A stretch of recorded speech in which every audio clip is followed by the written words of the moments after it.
ನಮಸ್ಕಾರ. ನಾನು C A Subrahmanya Gaonkar, ದಾಂಡೇಲಿಯಿಂದ.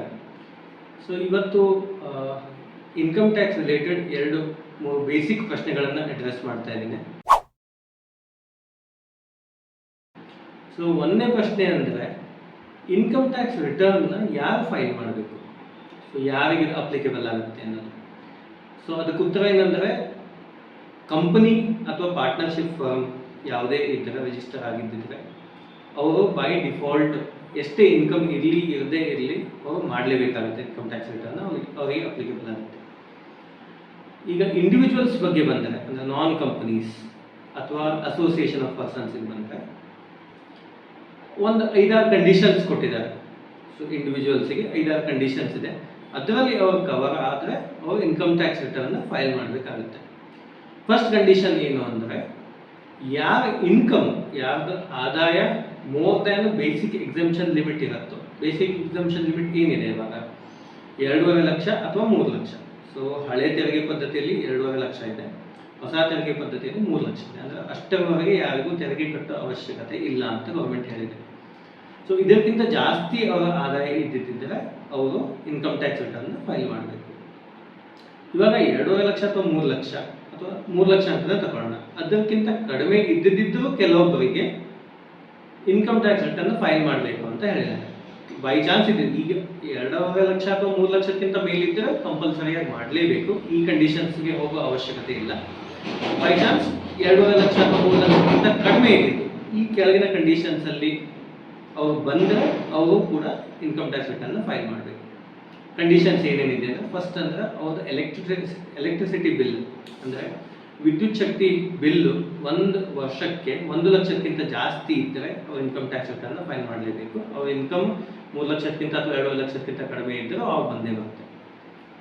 Next, ಅವ್ರು ಫಾರಿನ್ ಟ್ರಾವೆಲ್ ಮಾಡಿದ್ದು ಅಲ್ಲಿ 2 ಲಕ್ಷಕ್ಕಿಂತ ಜಾಸ್ತಿ ಅಮೌಂಟನ್ನು ಸ್ಪೆಂಡ್ ಮಾಡಿದ್ದಾರೆ ಅಂದರೆ ಅವಾಗ ಅವ್ರಿಗೆ ಇನ್ಕಮ್ ಟ್ಯಾಕ್ಸ್ ರಿಟರ್ನ್ ಅವರು ತುಂಬಲೇಬೇಕು, ಅಂದರೆ ಫೈಲ್ ಮಾಡಬೇಕು. ಅದು ಬಿಟ್ಟು ಅವರ ಕರೆಂಟ್ ಅಕೌಂಟ್ನಲ್ಲಿ, not savings bank account, current ಅಕೌಂಟ್ನಲ್ಲಿ 1 ಕೋಟಿಗಿಂತ ಜಾಸ್ತಿ ಡೆಪಾಸಿಟ್ ಮಾಡಿದ್ದಿದ್ದರೆ ಅವರು ಇನ್ಕಮ್ ಟ್ಯಾಕ್ಸ್ ರಿಟರ್ನ್ನ ಫೈಲ್ ಮಾಡಬೇಕು. 1 ಕೋಟಿ ಡೆಪಾಸಿಟ್ ಕ್ಯಾಶ್ ಆಗಿರ್ಬೋದು, ನಾನ್ ಕ್ಯಾಶ್ ಆಗಿರ್ಬೋದು, ಏನೇ ಆಗಿರ್ಬೋದು. 1 ಕೋಟಿ ಡೆಪಾಸಿಟ್ ಅಂದರೆ ಅಮೌಂಟ್ ಕ್ರೆಡಿಟ್ ಆಗಿದೆ ಅಂದರೆ ಅದಕ್ಕಿಂತ ಜಾಸ್ತಿ ಕರೆಂಟ್ ಅಕೌಂಟಲ್ಲಿ ಮಾಡಲೇಬೇಕು. ಸೇವಿಂಗ್ಸ್ ಬ್ಯಾಂಕ್ ಅಕೌಂಟಿಗೆ ಆ ಲಿಮಿಟ್ 50 ಲಕ್ಷ. ಸೇವಿಂಗ್ಸ್ ಬ್ಯಾಂಕ್ ಅಕೌಂಟಲ್ಲಿ ಅಂದರೆ SB ಅಕೌಂಟಲ್ಲಿ 50 ಲಕ್ಷಕ್ಕಿಂತ ಜಾಸ್ತಿ ದುಡ್ಡು ಡೆಪಾಸಿಟ್ ಆಗಿದೆ ಅಥವಾ ಕ್ರೆಡಿಟ್ ಆಗಿದೆ, ಕ್ಯಾಶ್ ಆ್ಯಂಡ್ ನಾನ್ ಕ್ಯಾಶ್ ಎರಡು ಇನ್ಕ್ಲೂಡ್ ಮಾಡಿ, ಆವಾಗ ಇನ್ಕಮ್ ಟ್ಯಾಕ್ಸ್ ರಿಟರ್ನ್ ಅವರು ಫೈಲ್ ಮಾಡಲೇಬೇಕು. ಇನ್ನೊಂದು ಮುಖ್ಯ ಅಂಶ ಅಂದರೆ, ಇನ್ಕಮ್ ಟ್ಯಾಕ್ಸ್ ಪೇಮೆಂಟು ಮತ್ತು ಇನ್ಕಮ್ ಟ್ಯಾಕ್ಸ್ ರಿಟರ್ನ್ ಇದು 2 ಬೇರೆ ಬೇರೆ ವಿಷಯಗಳು. ಈ ಒಂದು ಇನ್ಕಮ್ ಟ್ಯಾಕ್ಸ್ ರಿಟರ್ನಲ್ಲೇ ಪೇಮೆಂಟ್ ಡೀಟೇಲ್ಸ್ ಎಲ್ಲ ಬಂದರೂ ಎಷ್ಟೋ ಕೇಸಸ್ನಲ್ಲಿ ಇನ್ಕಮ್ ಟ್ಯಾಕ್ಸ್ ಪೇಮೆಂಟ್ ಇಲ್ಲದಿದ್ದರೂ ಕೂಡ ಈ ಕಂಡೀಷನ್ಗಳ ಅನ್ವಯ ಅವರು ಇನ್ಕಮ್ ಟ್ಯಾಕ್ಸ್ ರಿಟರ್ನ್ ಫೈಲ್ ಮಾಡಲೇಬೇಕಾಗುತ್ತೆ. ಅವಾಗ ಪೇಮೆಂಟ್ ಇನ್ಕಮ್ ಟ್ಯಾಕ್ಸ್ ತುಂಬ ಅವಶ್ಯಕತೆ ಇಲ್ಲ, ಬಟ್ ರಿಟರ್ನ್ ಫೈಲಿಂಗ್ ಮಾಡಲೇಬೇಕಾಗುತ್ತೆ. ನೆಕ್ಸ್ಟ್ ಕ್ವಶನ್ ಏನಂದರೆ, ಜಾಸ್ತಿ ಕೇಳೋದು, ಇನ್ಕಮ್ ಟ್ಯಾಕ್ಸ್ ರಿಟರ್ನ್ ಮಾಡೋದ್ರಿಂದ ನಮಗೆ ಏನು ಉಪಯೋಗ, ಬೆನಿಫಿಟ್ಸ್ ಏನು? ಇಷ್ಟೆಲ್ಲ ರಿಟರ್ನ್ ಮಾಡ್ತೀವಿ, ರಿಟರ್ನ್ ಫೈಲಿಂಗ್ ಮಾಡ್ತೀವಿ, ಇದರಿಂದ ನಮಗೇನು ಸಿಗುತ್ತೆ? Simple question. ಇದರಿಂದ ಬಹಳ ಡೈರೆಕ್ಟ್ ಬೆನಿಫಿಟ್ಸ್ ಇದೆ, ಅದು ಬಿಟ್ಟು ಇಂಡೈರೆಕ್ಟ್ ಬೆನಿಫಿಟ್ಸ್ ಬಗ್ಗೆನೂ ಹೇಳ್ತೀನಿ. ಫಸ್ಟ್ ಡೈರೆಕ್ಟ್ ಬೆನಿಫಿಟ್ ಅಂದರೆ, ನಿಮಗೆ ಮುಂದೆ ಯಾವಾಗಾದ್ರೂ ಲೋನ್ ಬೇಕಾದಾಗ ಅಥವಾ ಕ್ರೆಡಿಟ್ ಕಾರ್ಡ್ ಇರಲಿ, ಯಾವುದೇ ಕ್ರೆಡಿಟ್ ರಿಲೇಟೆಡ್ ಪ್ರಾಡಕ್ಟ್ಸ್ ನೀವು ತಗೊಳ್ತಾ ಇದ್ದರೆ ಇನ್ಕಮ್ ಟ್ಯಾಕ್ಸ್ ರಿಟರ್ನ್ ಹೇಳೋದು ಒಂದು ಮ್ಯಾಂಡೇಟರಿ ಡಾಕ್ಯುಮೆಂಟ್ ಆಗಿರುತ್ತೆ. ನಿಮ್ಮದು ಬಿಸ್ನೆಸ್ ಕ್ರೆಡಿಬಿಲಿಟಿ ಇದು ಮಾಡೋದು, ಎಸ್ಟಾಬ್ಲಿಷ್ ಮಾಡೋದಾಗಿರ್ಬೋದು, ಅಥವಾ ನಿಮ್ಮ ಇನ್ಕಮ್ ಸೋರ್ಸ್ನ ಅಥೆಂಟಿಕೇಟ್ ಮಾಡೋದು ಇನ್ಕಮ್ ಟ್ಯಾಕ್ಸ್ ರಿಟರ್ನೇ ಆಗುತ್ತೆ. ನಿಮ್ಮ ಮುಂದೆ ಯಾವುದೇ ಕಾರ್ ಲೋನ್ ಇರಲಿ, ಹೋಮ್ ಲೋನ್ ಇರಲಿ, ಅಥವಾ ಯಾವುದೇ ಕ್ರೆಡಿಟ್ ರಿಲೇಟೆಡ್ ಥಿಂಗ್ಸ್ ನಿಮಗೆ ಬೇಕು ಅಂದರೆ ಓಡಿ ತಗೊಳ್ಳೋದಾಗಿರ್ಬೋದು, CC ಅಕೌಂಟ್ ತಗೊಳ್ಳೋದಾಗಿರ್ಬೋದು, ಇನ್ಕಮ್ ಟ್ಯಾಕ್ಸ್ ರಿಟರ್ನ್ ಅನ್ನೋದು ನಿಮ್ಮದು ಕಂಪಲ್ಸರಿ ಡಾಕ್ಯುಮೆಂಟ್.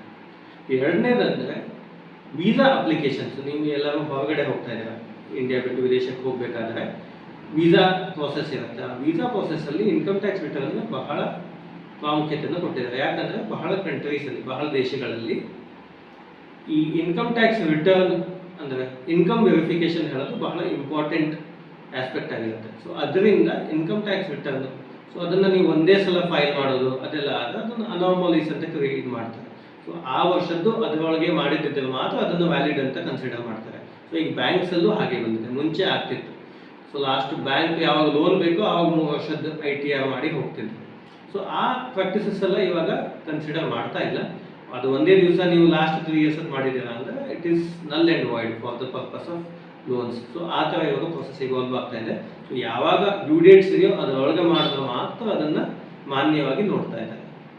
ಮೂರನೇದೇನೆಂದರೆ ಎಷ್ಟು ಟ್ಯಾಕ್ಸ್ ಪ್ಲಾನಿಂಗ್ ಮೆಥಡ್ಸ್ ಅಂದರೆ ಟ್ಯಾಕ್ಸ್ ಪ್ಲಾನಿಂಗ್ ಸಾಧನಗಳನ್ನು ಇನ್ಕಮ್ ಟ್ಯಾಕ್ಸ್ ಕಾನೂನಲ್ಲೇ ಕೊಟ್ಟಿದ್ದಾರೆ. ಲೀಗಲಿ ನೀವು ಟ್ಯಾಕ್ಸ್ ಹೇಗೆ ಕಡಿಮೆ ಮಾಡ್ಬೋದು, ಇಂಡಿವಿಜುವಲ್ಸ್ಗಾಗಲಿ ಬೇರೆ ಯಾವುದೇ ಅಸೆಸ್ಸಿಗಾಗಲಿ. ಸೊ ಅದನ್ನು ನೀವು ಮಾಡಬೇಕಂದ್ರೆ ಇನ್ಕಮ್ ಟ್ಯಾಕ್ಸ್ ರಿಟರ್ನ್ನಲ್ಲೇ ನೀವು ಮಾಡಬೇಕು. ಫಾರ್ ಎಕ್ಸಾಂಪಲ್ ಸೊಸೈಟಿಗಳಿಗೆ, ಕೋಆಪರೇಟಿವ್ ಸೊಸೈಟಿಗಳಿಗೆ 80P ಅಂತ ಒಂದು ಸೆಕ್ಷನ್ ಇದೆ. ಅದರಲ್ಲಿ ಅವ್ರದ್ದು ಏನೇ ಬಿಸ್ನೆಸ್ ಪ್ರಾಫಿಟ್ ಇದ್ದರೂ ಅದನ್ನು ಕಂಪ್ಲೀಟ್ ಆಗಿ ಟ್ಯಾಕ್ಸ್ನ ಎಕ್ಸೆಂಪ್ಷನ್ ಕೊಟ್ಟಿದ್ದಾರೆ. ಬಟ್ ಎಕ್ಸೆಂಪ್ಷನ್ಗೆ ಒಂದು ಕಂಡೀಷನ್ ಏನಂದರೆ ನೀವು ಇನ್ಕಮ್ ಟ್ಯಾಕ್ಸ್ ರಿಟರ್ನ್ನ ಫೈಲ್ ಮಾಡಿ ಅದರಲ್ಲಿ ತೋರಿಸಿ ನಮ್ದು ಇಷ್ಟು ಇನ್ಕಮ್ ಆಗಿತ್ತು, ನನಗೆ ಇಷ್ಟು ಎಕ್ಸೆಂಪ್ಷನ್ ಸಿಕ್ಕಿದೆ ಅಂತ. 0 ಟ್ಯಾಕ್ಸ್ ಫೈಲ್ ಮಾಡಿ, ತೊಂದರೆ ಇಲ್ಲ. ಬಟ್ ಇನ್ಕಮ್ ಟ್ಯಾಕ್ಸ್ ರಿಟರ್ನಲ್ಲೇ ಮಾಡಬೇಕು. ಬೈ ಚಾನ್ಸ್ ನೀವು ನನಗೆ ಎನಿವೇಸ್ ಎಕ್ಸೆಂಪ್ಷನ್ ಇದೆ ಅಂತ ಮಾಡದೇ ಇದ್ದರೆ ಆವಾಗ ಅದು ಟ್ಯಾಕ್ಸಬಲ್ ಆಗಿ ಆಗುತ್ತೆ. ಅದೇ ಥರ ATC ಇರ್ಬೋದು ಇಂಡಿವಿಜುವಲ್ಸಿಗೆ, LIC, NPS ಆ ಥರದ್ದೆಲ್ಲ ಬೆನಿಫಿಟ್ಸು. ಸೊ ಅದೆಲ್ಲ ನೀವು ಕ್ಲೇಮ್ ಮಾಡಬೇಕು, ಲೀಗಲಿ ಟ್ಯಾಕ್ಸ್ ಪ್ಲಾನಿಂಗ್ ಮಾಡ್ಕೊಳ್ಬೇಕು. ಇನ್ಕಮ್ ಟ್ಯಾಕ್ಸ್ ಕಾನೂನಲ್ಲಿ ಕೊಟ್ಟ ಸಾಧನಗಳಿಂದ ನಾನು ಸರಿಯಾಗಿ ಟ್ಯಾಕ್ಸ್ ಪ್ಲಾನಿಂಗ್ ಮಾಡ್ತೀನಿ ಅಂದರೆ ಇನ್ಕಮ್ ಟ್ಯಾಕ್ಸ್ ರಿಟರ್ನಲ್ಲೇ ಮಾಡಬೇಕಾಗುತ್ತೆ. ಇದು ಒಂದು 2-3 ಇದನ್ನು ಬಿಟ್ಟು ಅದು ಅಡ್ರೆಸ್ ಪ್ರೂಫ್ ಆಗುತ್ತೆ. ಅದೇನು ಅಂಥ ದೊಡ್ಡ ಬೆನಿಫಿಟ್ ಅಲ್ಲ, ಅಡ್ರೆಸ್ ಪ್ರೂಫ್ ಆಗುತ್ತೆ. ಪ್ಲಸ್ ನಿಮ್ಮದೊಂದು ಕ್ರೆಡಿಬಿಲಿಟಿ ಡಾಕ್ಯುಮೆಂಟ್ ಆಗುತ್ತೆ. ಅದು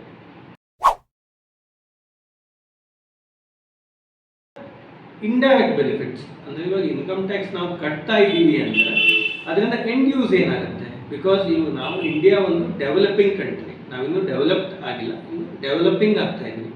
ಸೊ ಇವಾಗ ನಮ್ಗೆ ಏನು ಬೇಕು, ಡೆವಲಪ್ಡ್ ಕಂಟ್ರಿ ಆಗೋಕ್ಕೆ ಏನು ಬೇಕು ಅಂದರೆ ಇನ್ಫ್ರಾಸ್ಟ್ರಕ್ಚರ್ ಏನಿರ್ಬೋದು, ರೋಡ್ ಇರ್ಬೋದು, ರೈಲ್ವೇಸ್ ಇರ್ಬೋದು, ಟ್ರಾನ್ಸ್ಪೋರ್ಟೇಷನ್ ಫೆಸಿಲಿಟೀಸ್ ಅದಿರ್ಬೋದು, ಅಥವಾ shipping, naval facilities, defence.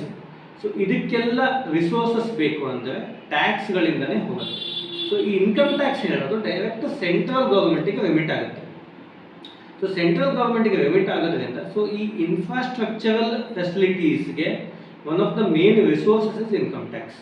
So may it be defence, may it be railways, may it be any other central projects ಅಂದರೆ ನ್ಯಾಷನಲ್ ಹೈವೇಸ್ ಇರ್ಬೋದು.